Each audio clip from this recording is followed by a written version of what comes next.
안녕하십니까. 2026년 2월 19일 이민멘토의 주식 레벨업 시작해보도록 하겠습니다. 시청 전에 좋아요와 구독 그리고 알람 설정까지 부탁드리도록 하겠습니다.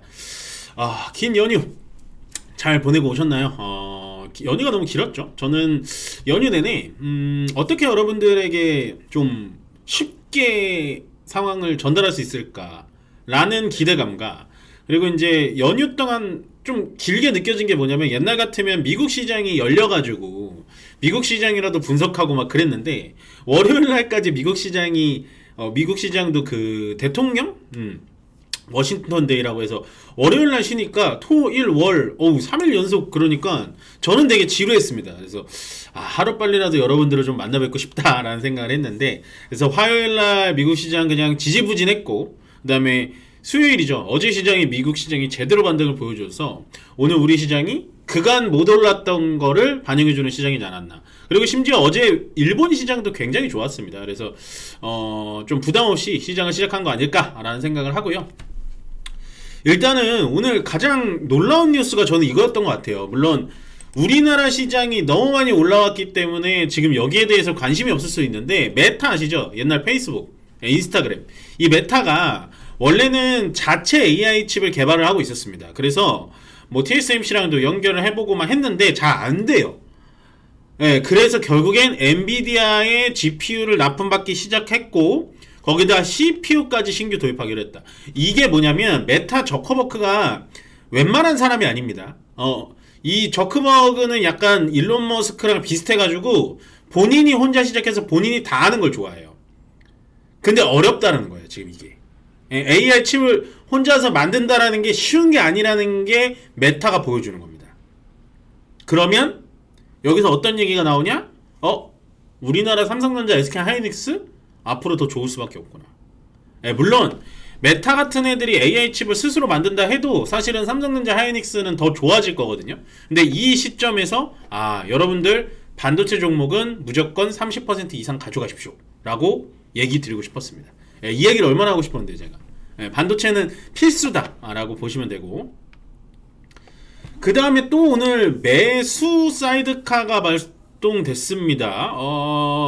그러니까 이 사이드카의 개념도, 그러니까 사이드카가 발동이 되는 이 뭐랄까요, 기준도 좀 바꿔야 될 것 같아요. 이 사이드카가 너무 많이 발동이 되니까. 코스닥이 많이 올라가다 보니까 매수 사이드카가 발동이 됐거든요. 그래서 일단은 코스닥이 오늘 코스피보다 상당히 많이 올랐지만, 그간 코스피만 올라간 거를 코스닥이 하루 만에 기염을 좀 토하고 있다.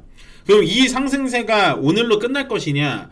저는 그 반대라고 생각합니다. 추가적으로 더 올라갈 수 있다라고 보여지고요. 오늘 시장의 특징이, 이따가 이제 강세 약세 업종을 보면 나오겠지만, 기존에 강했었던 로봇이라든지 우주항공이 쉬면서 제약바이오가 굉장히 강했어요. 물론 반도체는 제가 소부장 저번 주에 계속해서 약할 때마다 여러분들께 말씀드렸던 건, 삼성전자, 하이닉스가 이렇게 올라가는데 소부장 낙수효과 안 온다? 계속 떨어진다? 이건 저가 매수의 기회입니다라고 말씀드렸죠. 그래서 일단은 코스닥의 강세가 오늘 하루로 끝날 것 같지는 않습니다. 그치만 코스닥에서도 어떤 종목을 사야, 어떤 섹터를 사야 시장 대비 강하게 상승폭을 먹을 수가 있다라는 걸 꼭 염두에 두셔야 된다. 그래서 매수 사이드카까지 발동이 됐고, 그 다음에 비트코인 시세가 좀 중요하다고 말씀드렸는데, 일단은 우리나라 원화 기준으로 1억 원이 깨졌습니다. 지금 9,800만 원 정도 하거든요, 1비트에. 이게 왜 중요하냐면, 비트코인이 처음에는, 맨 처음에 제가 1억 한 3천만 원, 4천만 원 갈 때 이게 1,000만 원 깨졌습니다. 저는 이제 보통은 외화로 보기 때문에 뭐 10만 달러 깨졌습니다, 이 얘기 드릴 때는 그때마다 시장에 충격이 왔습니다. 왜냐면 비트코인이 빠지는 거에 대한 마진콜을 우리나라 증시에서 돈을 빼가서 메꿨거든요. 근데 이제는 비트코인이 깨지는데 우리나라 증시 올라가죠. 그 이유가 뭐냐? 비트코인에 있던 개인 투자자들이 재미가 없는 거예요. 우리나라 증시도 하루만 놔둬도 10% 20% 올라가는데 내가 왜 비트코인 떨어지는 거 갖고 있어야 돼? 손절하고 비트코인 물량이 아마 K증시로 넘어오는 게 상당히 클 것이다. 예, 제가 집계를 따로 할 수 있는 방법은 없습니다만 그냥 제가 봤을 때는 비트코인이 1억 원까지 깨졌다, 심리적 마지노선까지 깨졌다라고 보고 추가적인 하락은 더 나오는데 이게 어떻게 보면은 코스피 코스닥에는 조금 더 좋은 상황이다. 그러면 여기서 힌트를 하나 드릴게. 자, 비트코인만 내가 하던 투자자예요. 그러면 코스피 코스닥으로 옮겨오잖아요. 그럼 뭘 사겠습니까? 저 밑에 있는 시가총액 1000억도 안 되는 종목을 살까요? 아니면은 삼성전자 하이닉스부터 잡고 코스닥에서는 뭐 ABL바이오, 알테오젠, 에코프로부터 잡을까요? 당연히 주식을 잘 모르고 비트코인만 전문으로 했던 사람들은 주식 투자자로 넘어올 때 대형주부터 삽니다. 그래서 제가 1월 때부터 말씀드렸던 건 코스닥이건 코스피건 무조건 대형주로 사셔라. 멘토님 저는 소형주 갖고 있는데 이게 이렇게 올랐는데요? 그런 분들은 본전 근처나 수익권에서 매도를 하시고 대형주로 갈아타시는 것이 더 좋아요. 앞으로는 계속되는 대형주 장세가 될 겁니다. 순환매가 돌더라도요, 대형주의 상승세를 따라갈 소형주는 없습니다. 예. 물론 그런 건 있겠죠. 뭐 예를 들어 증권주다. 예, 저는 증권주 많이 말씀드렸습니다. 증권주다 하면은 뭐 예를 들어서 뭐 하나투자증권, 미래에셋증권보다 SK증권, 부국증권, 신영증권이 더 탄력이 좋던데요? 할 수는 있는데 하루 이틀 정도 탄력은 좋을 수 있는데요, 꾸준하게 계속해서 10% 넘게 올라가는 건 대형주입니다. 그래서 비트코인이 1억 원 깨졌다라는 건 굉장히 의미가 있다. 예전처럼 비트코인이 깨져서 증시가 같이 깨지는 거는 조금 옛날 공식이다. 지금은 이쪽에 있는 자금이 넘어올 가능성이 높다라고 보시면 되고요.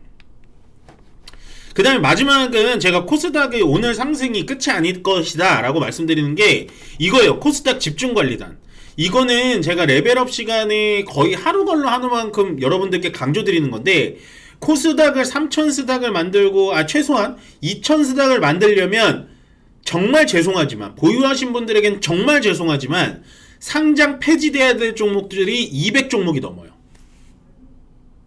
그걸 하는 게 바로 코스닥 집중관리단입니다.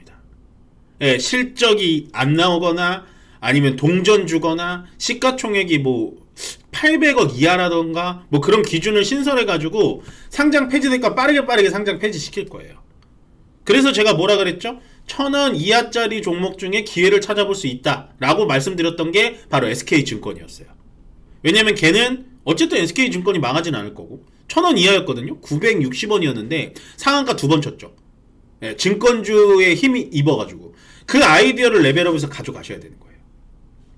예, 저는 이제 너무 작은 종목이니까 저희 가족분들과 할 수는 없었지만 어쨌든 코스닥을 2000스닥, 3000스닥 만들려면 이 집중관리단, 그러니까 코스닥을 상장 폐지를 해야 되는 종목들을 빠르게 가려내서 정말로 빠르게 상장 폐지를 한다면 코스닥 3000스닥 가능할 것 같아요, 저는. 예, 그러니까 지금은 정부가, 특히나 거래소가 뭐부터 해야 되는지 정확하게 알고 있는 것 같습니다.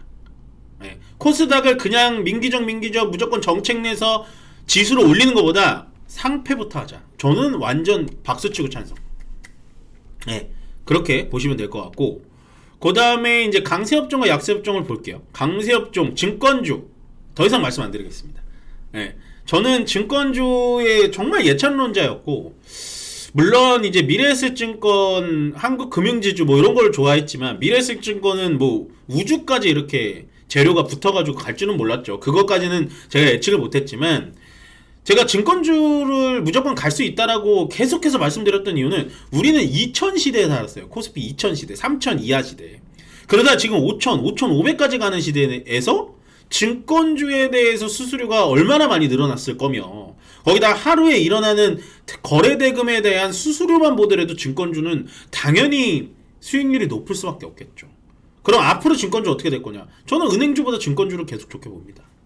예, 가져오겠다면 무조건 홀딩 보시면 되고, 자, 증권주에 대한 자랑이 끝났다면 태양광에 대해서는 또 사과를 드려야겠죠. 저는 태양광에 대해서는 그렇게 좋게 보지 않는다. 수익을 보신 분들이 많으실 거다. 하나솔루션을 예를 들면. 그래서 저는 수익을 보셨으면 수익 실현하는 게 맞다라고 말씀드렸는데 제 예측이 틀렸습니다. 예, 태양광이 오늘도 여전히 좀 좋은 모습 나와주고 있고, 카라바이트라는 그런 기술로 인해서 하나솔루션만 간 게 아니라 그 관련된 종목들까지 같이 올라갔는데, 제가 여기서 느끼는 건 뭐냐면, 제가 틀렸습니다. 저는 틀렸다고 여기서 시인을 하고 그거를 그냥 우야무야 넘어가진 않고요. 태양광이 계속해서 올라갈 수 있을 것인가라는 건 저는 아직도 조금 물음표가 지어지긴 해요, 사실은. 전 그래서 제 포트에는 태양광이 있진 않지만 그래도 이제 태양광에서 보고 싶은 건 뭐냐, 역시나 우주항공이 엮여 있으니까 단기적으로 끝나지 않고 가기는 가는구나. 그렇게 해석할 수 있을 것 같아요. 그렇지만 어쨌든 태양광을 보는 제 입장에서는 그렇게 긍정적으로 보지 못했다라는 건 이 자리에서 하고 죄송하다고 말씀을 좀 드려보도록 할게요. 그 다음에 이제 조선과 원전, 잊을만 하면 올라가죠. 잊을만 하면 올라갑니다. 조방원 합쳐가지고 잊을만 하면 올라가는데, 일단은 조선은 마스가 프로젝트가 죽지 않았어요. 트럼프 대통령이 뭐 중간선거, 그 다음에 레임도 온다 얘기가 나오는데, 중간선거 연말입니다. 아직 멀었어요. 그러면 조선을 봐야죠. 조선 기자재도 보아도 된다 그랬잖아요, 제가. 뭐 방열제가 됐던 피팅이 됐던 무조건 좋다. 조선인 상관없을 때, 관심 없을 때 잡아 놓으셔라 라고 말씀을 드렸기 때문에 조선 원전 뭐 이런 거는 저는 계속해서 좋을 것 같다. 그러니까 또 말씀드려서 죄송하지만 저는 태양광을 볼 바에는 조선 원전 증권을 보겠다 이거예요.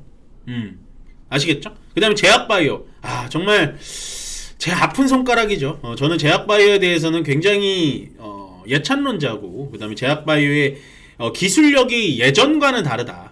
우리나라가 빅파마들과의 기술 계약을 하는 건수와 금액 자체가 다르다라고 말씀을 많이 드리고 있기 때문에 제약바이오가 올라감으로써 코스닥은 살아날 수 있습니다. 그래서 코스닥의 정부 정책까지 와르륵 쏟아지면 제약바이오는 지금 조정받고 있을 때 쭉쭉 올라갈 가능성이 높습니다. 그리고 얘네들은 매력이 있는 게 떨어질 때도 상당히 좀 두렵거든요. 심리적 부담감은 옵니다만 올라갈 때 매력이 있다 보시면 되고, 약세업종을 볼게요. 부동산 재개발은 좀 어려워요. 이게 참 이 테마가, 그러니까 서울 고속버스 터미널부터 뭐 그 성수동, 마포 뭐 이쪽에 부지를 갖고 있는 기업들이 당연히 재평가를 받아야겠죠. 서울 재개발 땅값이 들어오게 되면 그만큼 주가가 올라가야 되는 건 맞는데 너무 테마성이지 않나. 그러니까 올라갈 때 너무 급하게 올라가니까 트레이딩하기가 상당히 어렵다. 그래서 약세로 좀 떨어졌고, 그 다음에 여행 소비주는 제가 원래 좋아했었죠. 시장이 조정받을 때마다 호텔, 화장품 이런 거 꼭 가져가셔라. 올리브영까지 꼭 가져가셔라 말씀을 드렸는데, 여전히 저는 호텔 관련 종목은 좋아합니다. 그래서 여기서도 지금 눌림 받을 때는 기회 보셔도 될 것 같아요. 오늘 같은 날 떨어지거든요. 기회를 보셔도 됐다. 그 다음에 재건주가 사실은 저번 주에 갑자기 우르륵 좋았어요. 그러다가 뭐 러시아, 우크라이나, 미국 뭐 회담이 좀 뭉개졌다 하면서 오늘 좀 무너지는데, 사실은 재건주도 좀 어려운데, 재건주를 제가 조금 더 틀어서 얘기를 드리자면, 재건에 완벽하게 들어가는 테마 같은 종목 말고 건설 기계 쪽 있죠. 굴착기라든지 아니면은 뭐 로더 이렇게 시멘트 쭉 미는 로더라든지 그런 기계 부품을 하는 업체 쪽으로는 괜찮을 것 같아요. 왜냐면 우리나라의 재개발 이슈도 있고 분양 이슈도 같이 엮이면서 재건도 엮이면서 거기다가 남북 경협까지도 엮이는 종목은 괜찮을 것 같은데, 그냥 딱 재건주에 이거 뭐 사람들 이런 거 있잖아요. 그런 거는 좀 어렵다. 그래서 재건주도 옥석을 잘 고르시면 된다라고 보시면 될 것 같습니다. 네, 일단은 오늘 여기까지 드리면 될 것 같고요. 시장이 오늘 굉장히 강합니다. 강한데도 제가 이렇게 조금 더 활발하게 하는 건 아마도 오늘 코스닥이 조금 더 강세였기 때문이지 않을까라는 생각을 하고요. 코스닥이나 코스피나 언제든지 조정은 올 수 있습니다만 여전히 상승 추세의 중심에 있으니까 계속해서 여러분들 좀 돈 많이 벌어야 되는 그런 시즌이다 라고 정리 드리면서요, 끝으로 좋아요와 구독 그리고 알람 설정은 저에게 많은 힘이 된다는 점 기억해 주시면서 저는 내일 다시 뵙도록 하겠습니다. 고맙습니다.